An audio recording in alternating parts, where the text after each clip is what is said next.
നിങ്ങളെ ചോദ്യം ഇതാണ്: നിശ്ചല ജലത്തിൽ 39 km/h വേഗതയിൽ നീന്താൻ കഴിയുന്ന ഒരാൾക്ക് 6 km/h വേഗത ഒഴുക്കിനുള്ള ഒരു പുഴയിൽ ഒഴുക്കിന് അനുകൂലമായി 12 മിനിറ്റ് കൊണ്ട് സഞ്ചരിക്കുന്ന ദൂരം എത്രയെന്നാ? അപ്പോൾ ആദ്യം പറയുന്നു അയാളുടെ വേഗത, അയാളുടെ ഒറിജിനൽ സ്പീഡ് എത്രയാ? 39 km/h. ഒഴുക്കിൻ്റെ വേഗത എത്രയാ? 6 ആണെന്ന് ചോദ്യത്തിൽ പറയുന്നുണ്ട്. ഒഴുക്കിന് അനുകൂലമായ വേഗത എന്ന് പറയുമ്പം ഒഴുക്കിൻ്റെ സപ്പോർട്ട് കൂടി അയാൾക്ക് കിട്ടുന്നു എന്നാണ് അതിൻ്റെ മീനിങ്. അപ്പോൾ ഒഴുക്കിന് അനുകൂലമായ അയാളുടെ വേഗത എത്ര എന്ന് ചോദിച്ചാൽ യഥാർത്ഥ വേഗതയ്ക്കൊപ്പം ഒഴുക്കിൻ്റെ വേഗതയായ 6 കൂടി കൂട്ടിയാൽ മതി.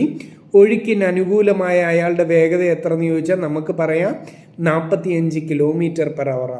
ക്ലിയർ ആയോ? ഇനി എന്താ ചോദ്യത്തിൽ തന്നിരിക്കുന്നത്? ഒഴുക്കിന് അനുകൂലമായി അയാൾ 12 മിനിറ്റ് ട്രാവൽ ചെയ്യുന്ന സമയം തന്നിട്ടുണ്ട്, 12 മിനിറ്റ്. അപ്പോൾ സ്പീഡ് നമ്മുടെ കയ്യിലുണ്ട്, ടൈമുണ്ട്. എന്താ കാണണ്ടേ?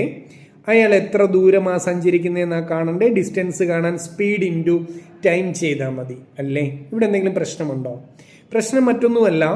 സ്പീഡ് തന്നിരിക്കുന്നത് മണിക്കൂറിലാണ്, അതേസമയം സമയം തന്നിരിക്കുന്നത് മിനിറ്റിലാണ്. അങ്ങനെ പറ്റില്ല.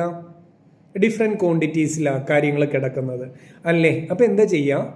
സമയത്തിനെ കൂടി മണിക്കൂറിലോട്ടാക്കിയാൽ മാത്രമേ നമുക്കിവിടെ സബ്സ്റ്റിറ്റ്യൂട്ട് ചെയ്യാൻ പറ്റത്തുള്ളൂ. ഞാൻ പറഞ്ഞ് മനസ്സിലായോ?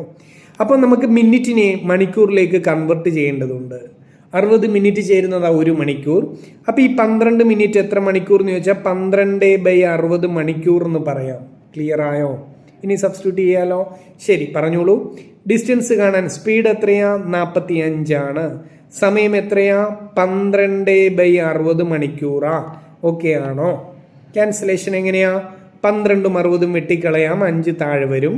അപ്പം 45/5 ആ വ്യക്തി ഒഴുക്കിന് അനുകൂലമായി സഞ്ചരിക്കാൻ പോകുന്ന ദൂരം എത്ര എന്ന് ചോദിച്ചാൽ 9 കിലോമീറ്റർ ദൂരമാണ്. ക്ലിയർ ആയോ? എളുപ്പമല്ലേ? ശരി, ഓക്കെ, താങ്ക് യു.